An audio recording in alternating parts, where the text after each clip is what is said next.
Health Talk brought to you by Rapides Regional Medical Center.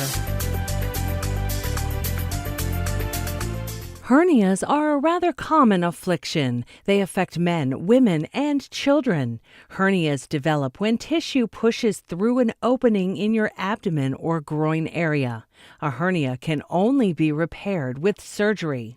The symptoms usually entail discomfort and swelling in a certain area of the body, especially with exertion, moving around, lifting objects.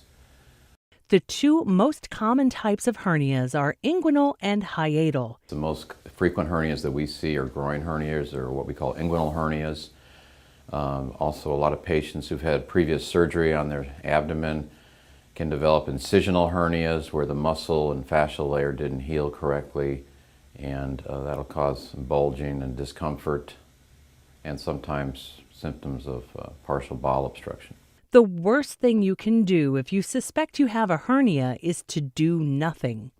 Robotic surgery is a procedure that is where we can go in there and fix the hernia with minimally invasive techniques. It usually involves 3 or 4 small incisions as opposed to a large incision. And everything is done basically from the inside the peritoneal cavity. We can close the hernia, we can sew in a piece of mesh. And the big benefits are much less pain and swelling afterwards. The recovery time is a lot quicker. Patients get back to work quicker. I think it's a very good procedure to deal with these hernia problems. For more information, visit rapidesregional.com.